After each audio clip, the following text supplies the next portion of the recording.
Welcome to Defenders, the teaching class of Dr. William Lane Craig. Today, The Existence of God, Part 2. For more information and resources, go to reasonablefaith.org. Well, we began last week by looking at a new section on natural theology, or arguments for the existence of God that do not appeal to God's special revelation. And we started off with the argument from Contingency that Leibniz developed. And you may remember it was very simple. It goes something like this. Everything that exists has an explanation of its existence. Everything that exists has an explanation of its existence. Number two, if the universe has an explanation,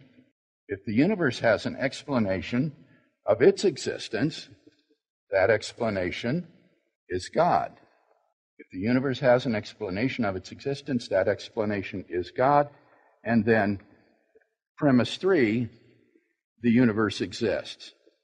And we saw that from 1 and 3, it follows that the universe has an explanation of its existence.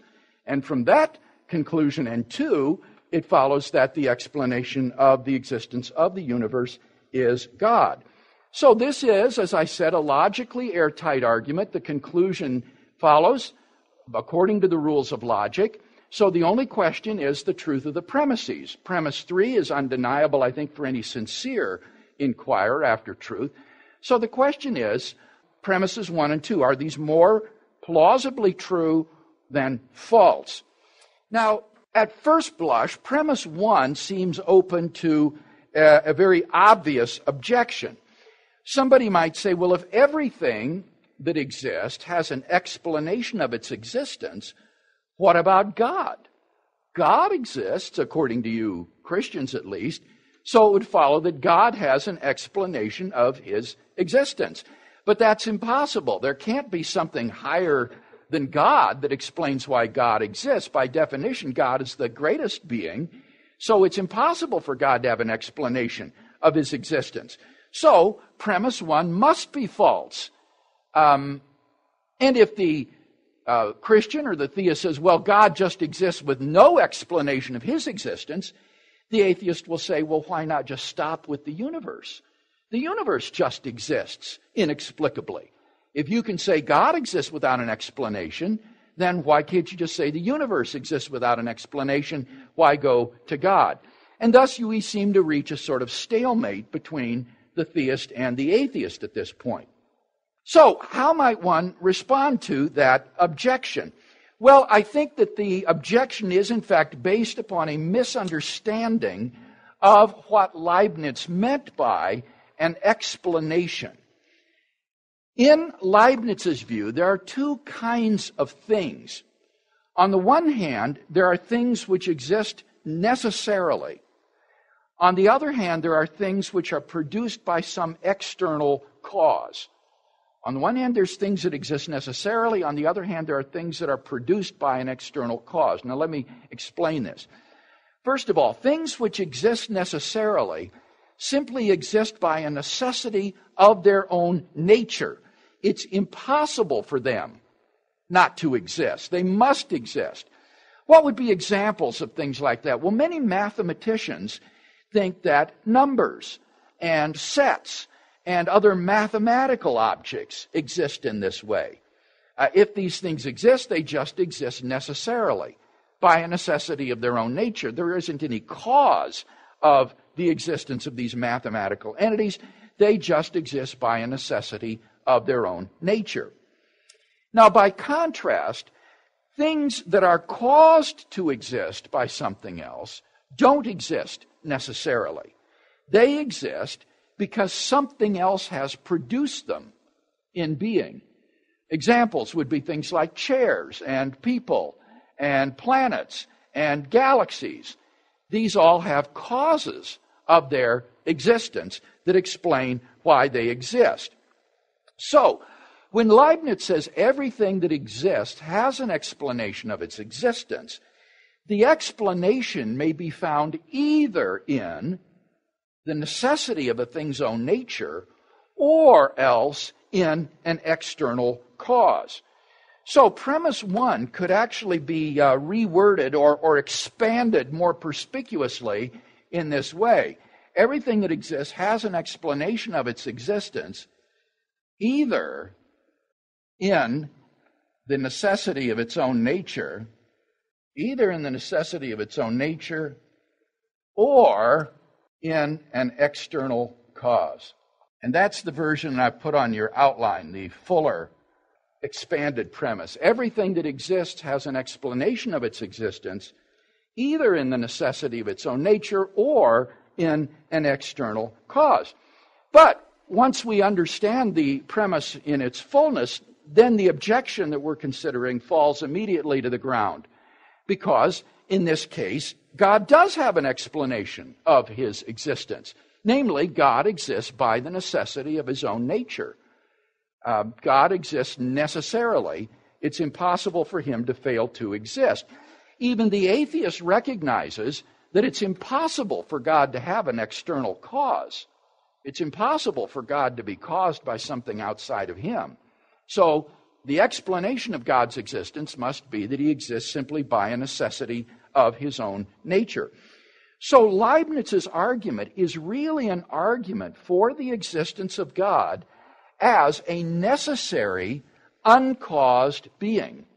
So it connects very nicely with the section we did on the attributes of God, where we talked about God's aseity or self-existence and necessity.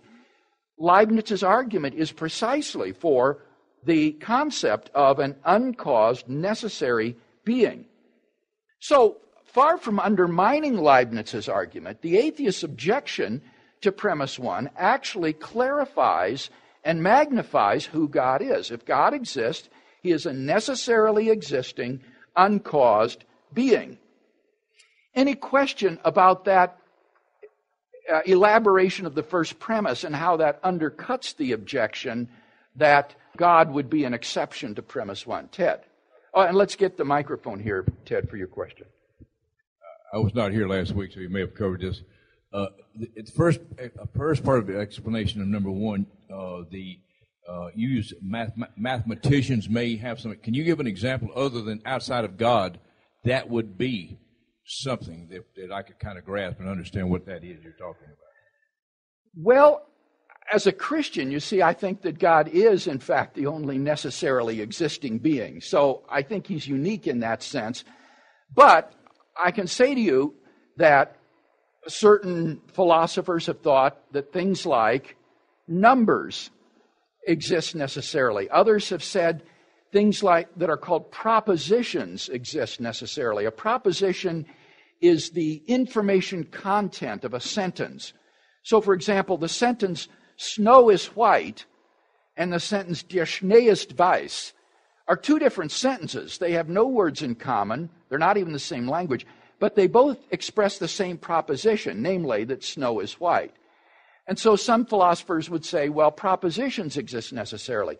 Others would say properties exist necessarily.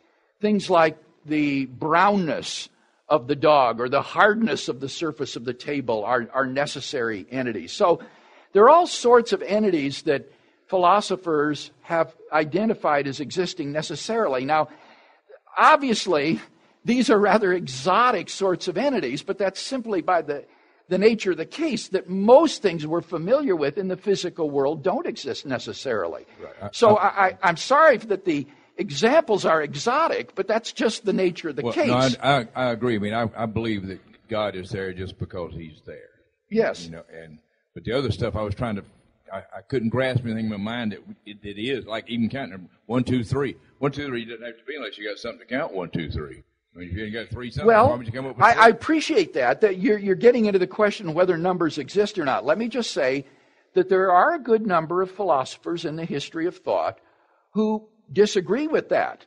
They think that even if there are not 3 concrete objects, like 3 pebbles or 3 stars or 3 atoms, they would say nevertheless the number 3 exists because mathematical truths are necessary. 2 + 1 = 3 is a necessary truth. And so they would say that numbers are abstract, necessarily existing things. Now, again, these are exotic, strange examples, but that just underlines the fact that the things with which we have daily intercourse are physical, contingent things that have external causes. So that when you look for examples of necessary beings, you're looking at rather unusual sorts of things.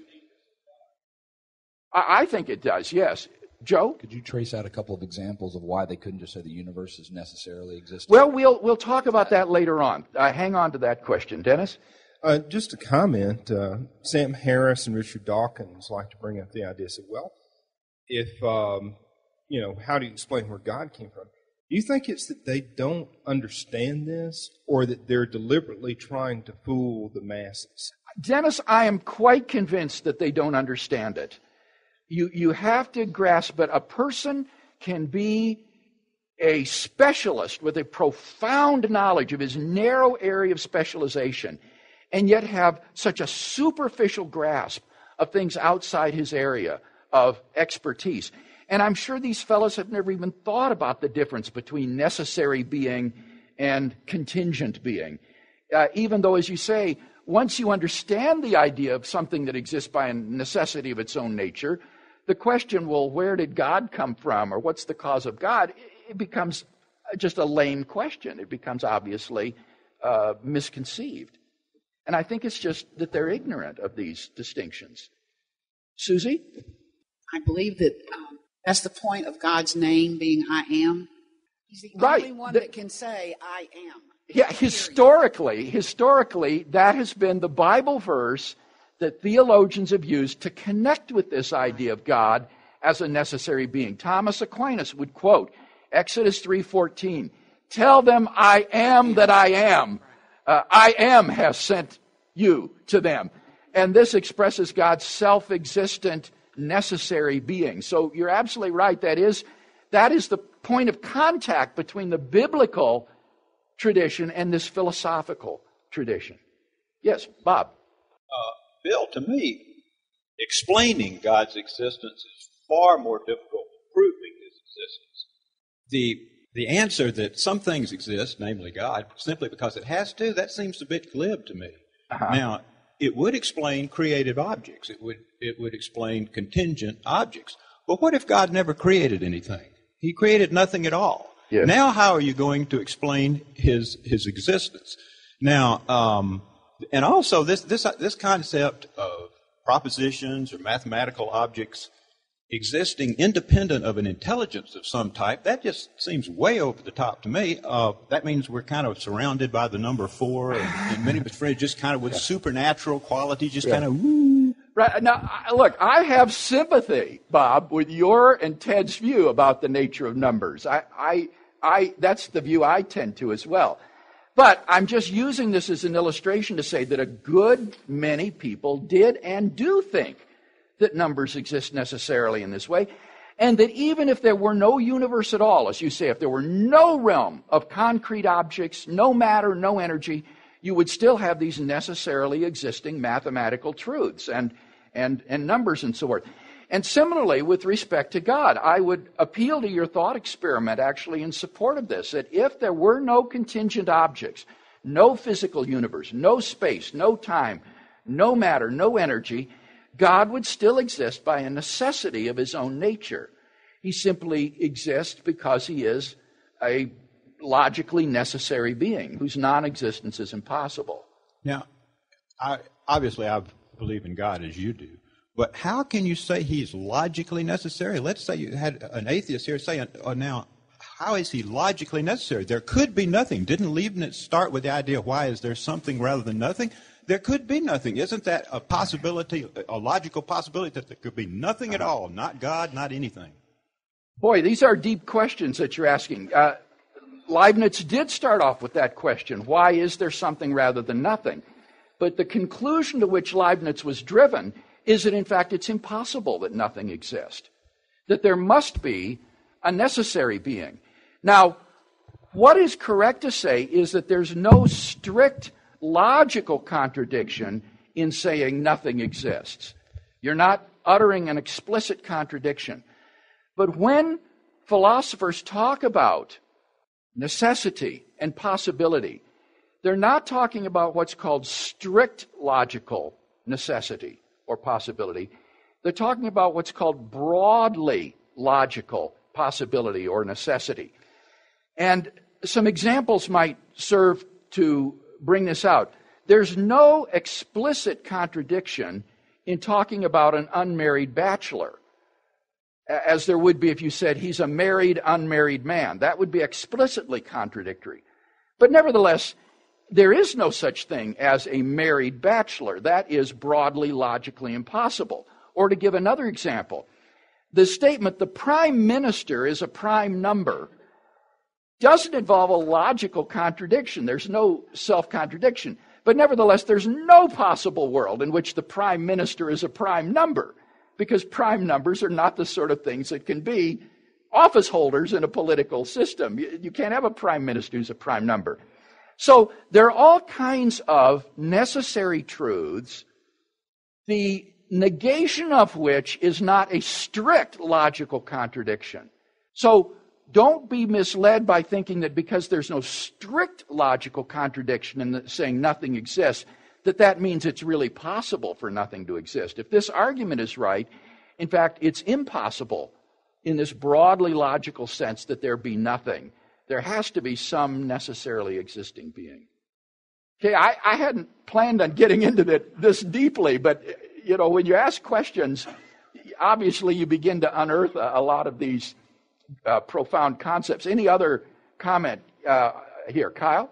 Okay, I realize this is a little bit of an odd question, but you always use the example of like a married bachelor or a prime minister not being a prime number, but I'm just kind of curious if anybody has ever objected saying, for example, there is a man named John Batchelor who is married, or the prime minister is part of an informal clique called the prime numbers or something. Yeah. What do you say to people who have some ridiculous objection? Well, what you would say is that they're not understanding the example that one is given. When you talk about a prime number, you're referring to things like 3, 5, 7, 11, and so forth. You're not talking about the members of a club. Obviously, human beings who are members of a club called the prime numbers could be the prime minister, but that's just irrelevant. You're not dealing with the example. Yes? Since the whole deal with something having to exist by the necessity of its own nature is so hard to explain through example, would it not be easier to explain it through deduction by saying that anything that exists through causality has to have originally has to exist from something that exists of its own nature, or else nothing would exist? Yes, I think that's fair. Did you catch his question? He's saying that you look at things that have external causes, and his argument is that ultimately you've got to get back to a first uncaused cause which simply exists by a necessity of its own nature and isn't caused by anything else. Isn't that right? That you deduce it. You can do that. What that will involve you in, though, is arguing against the possibility of an infinite regress of explanations. Why does the chain of explanations have to have an end? Why can't it just go back and back and back, or up and up and up, and never have a final member? You would have to then deal with that. So I prefer to do it this way so as to avoid those infinite regress types of arguments. But if it helps you to grasp the idea of a being that exists by a necessity of its own nature, yes, this is a good way to think of it. It would be the being that terminates the series of contingent explanations and is the ultimate reality that explains why anything at all exists. Steve? Going back to the married bachelor, your explanation was kind of a trivial one, but they're the same principle as Gödel's logic and metalogic.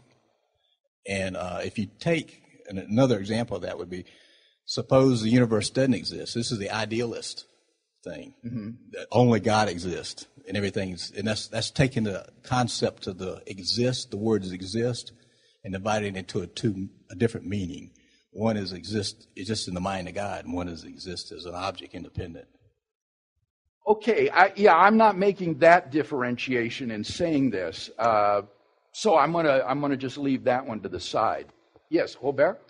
In an observation of this discussion, I think most people would have a hard time grasping what we're speaking of as these concepts. But as I was watching you speak from the podium, I was thinking, well, the podium there, if you shrunk the electrons in the nucleus of the atoms and you took out the space, there's essentially almost nothing there. There would just be a tiny speck. Yes. If we could collect the energy that God has instilled in the atom is what gives the reality of our existence, I mean, in other words, the material things that we touch and feel and walk around on, but yet most people don't think about the consequences of how it is we have this matter and how it is we see these things. Okay, fair enough. And that is what we're trying to get folks to do, is to think about, why does anything at all exist, these things around us? And I don't think the difficulty here is grasping the idea of things that have external causes. That seems to me to be fairly easy to understand, that a thing exists because it has a cause that produced it. If there is anything that's difficult, it would be this idea of things that exist by a necessity of their own nature.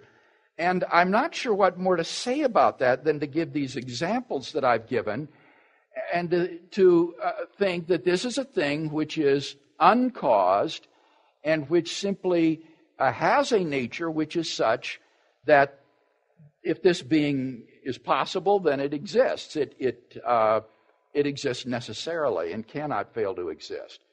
Now, notice in offering this premise, maybe there isn't anything like that. We're not committing ourselves here to say that there is a necessary being yet.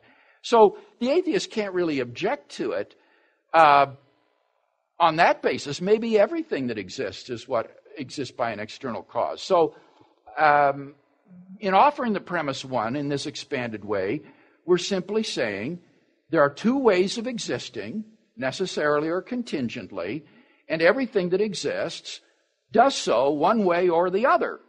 Really, that's all that's being said here. Yes, Joe? Hasn't there been a history of denial of the category of necessary being applied to existence in philosophy? Yes, although that seems to have been overtaken by now, Joe, as you probably know. Certain skeptics in the past, like David Hume, thought that whereas truths could be necessary, for example, 2 + 1 = 3 is necessary. It's a necessary truth. They didn't think that beings could be necessary. But these folks were ignoring this great Platonic tradition that says there are all kinds of things that exist necessarily. And I think in contemporary philosophy, you almost never hear anybody object to the idea of a thing being necessary in its existence. This would be a thing that exists in every possible world. And these old kind of Humean skeptical doubts don't seem to be voiced anymore. It does seem to be a coherent idea. All right, so we've gotten to the point now that we've understood premise one is saying that everything that exists is one of two types. Either it exists contingently and has a cause that explains why it exists, or it exists necessarily by its own nature. That's what premise one says. Now, the question is, what defense might be offered for premise one? Why think that premise one is true? Let me share an illustration from the philosopher Richard Taylor that I find very persuasive in favor of thinking premise one is true. Taylor says, imagine you're walking through the woods on a hike and you come across a translucent ball lying on the forest floor. You would naturally wonder where that ball came from. What is the explanation of its existence? If your hiking buddy said to you, don't worry about it, it just exists inexplicably, you'd think either that he was crazy or that he wanted you to just keep on moving. But you wouldn't take seriously the idea that this ball just exists without any explanation of its existence. Now, suppose that the ball, instead of being the size of a basketball, were, say, the size of an automobile instead. Merely increasing the size of the ball wouldn't do anything to remove or satisfy the demand for an explanation of its existence, would it? Suppose it were the size of a house. Same problem. Suppose it were the size of a planet or a galaxy. Same problem. Suppose it were the size of the entire universe. Same problem. Merely increasing the size of the object doesn't do anything to remove or satisfy the demand for an explanation of its existence. And so I think it's very plausible to think that everything that exists has an explanation of why it exists. Any comment or question on that illustration as a defense of premise one? Yes, Tom? It seems like you could certainly make that argument about the ball sort of in the context of the forest where it seems out of place. Yeah. But then when you get all the way to the universe, it's sort of in a different context, or I'm not sure that context applies still. How do you answer that? Yeah. All right, that forms a nice segue to the next point that I'm going to make. So let me try to address Tom's question in that respect. Sometimes atheists will say about premise one that this premise is true of everything in the universe, but it's not true of the universe as a whole, which sounds to me kind of like what Tom was saying. It's true of the ball in the forest, but it's not true of the ball if it is the whole universe itself. Everything in the universe has an explanation of its existence, but the universe itself just has no explanation of its existence. Well, I think that this response commits what one contemporary philosopher has aptly called the taxi cab fallacy. This is based upon a remark by the 19th century atheist philosopher Arthur Schopenhauer. Schopenhauer pointed out that you cannot dismiss this principle enunciated in premise one like a hack when you've arrived at your desired destination. That would be arbitrary. You can't say that everything has an explanation of its existence and then suddenly exempt the universe from this demand. That would be simply arbitrary. It would be arbitrary to say that the universe is an exception to premise one. Recall that Leibniz does not make God an exception to premise one. So this isn't special pleading for God. The premise on Leibniz's view has universal applicability. It even applies to God. But it would be arbitrary, I think, for the atheist to say that the principle is true until you get to the universe and then suddenly think you can dismiss it like a taxi cab because you've arrived at the universe. In fact, the illustration of the ball, I think, shows that merely increasing the size of the object until it becomes the size of the universe as a whole doesn't do anything to remove the need for an explanation. And that's, in effect, what the atheist is saying, is that when the object is very, very big, then it doesn't need an explanation. And also notice how unscientific this response would be to the argument. Modern cosmology, which is the study of the large-scale structure of the universe, is devoted precisely to an explanation of the existence of the universe. The whole project of cosmology is to explain why the universe exists, so that attitude toward premise one would actually cripple science. It would cripple the field of cosmology. So I think that trying to say that this applies to everything in the universe but not to the universe as a whole is simply arbitrary and unjustified. They would have to have some sort of justification for suddenly exempting the universe. One way to think about it is this. This premise one is not a physical principle like the law of gravity or the laws of thermodynamics that operate in the universe. This is a metaphysical principle that applies to all things that exist, to being as being. And therefore, it simply supersedes or transcends any sort of distinction like in the universe or of the universe as a whole. Okay, we have about a minute or so for questions. Robert. Since we're pushing the envelope today, Bill, shrinking your example down into the nano world, yeah. Could you comment? I find that the quantum mechanics field has been a playground for all kinds of very strange and unproductive theological commentary, but your comments on things that come in and out of existence, like quarks and so forth, photons. Right. This would imply that merely shrinking the size of an object wouldn't exempt it from needing an explanation of its existence either, and I think that's quite correct. The closest you would have to something that looks unexplained would be these so-called virtual particles, which can come out of the vacuum temporarily and then disappear back into the vacuum within a certain limited time. But what you need to understand in this case is that the vacuum here is not nothing. The vacuum is a sea of fluctuating energy endowed with a rich physical structure governed by physical laws, so that it does constitute an explanation of these virtual particles. They're fluctuations of the energy in the vacuum. So it's simply not true that these things, if they exist without any explanation of their existence. They do have an explanation of their existence. Dr. Craig? Yes, Ted?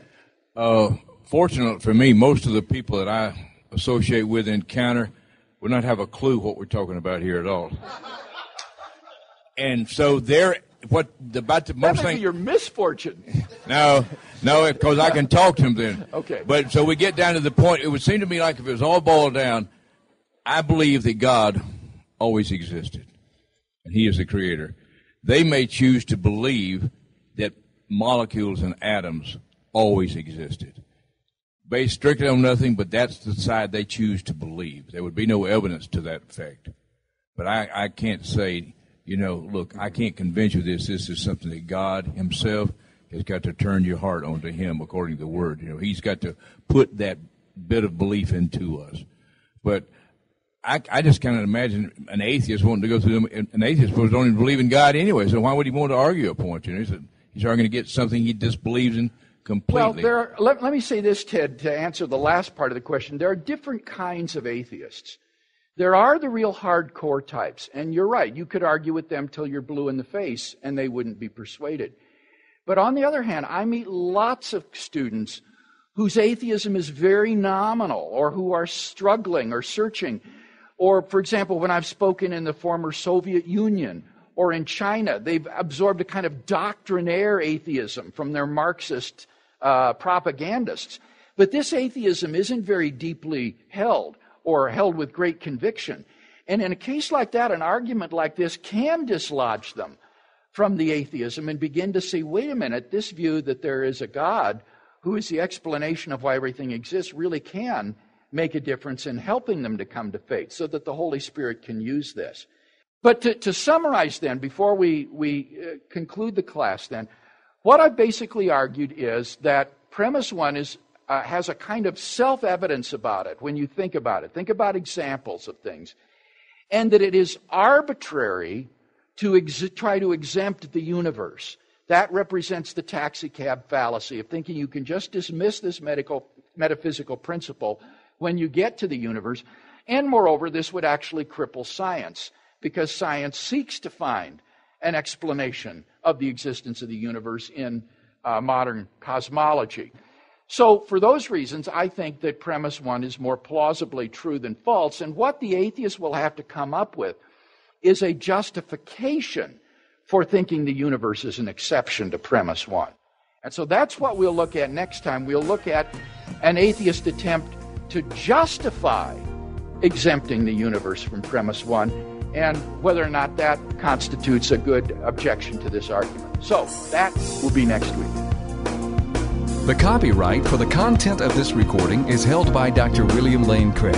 For more, go to reasonablefaith.org.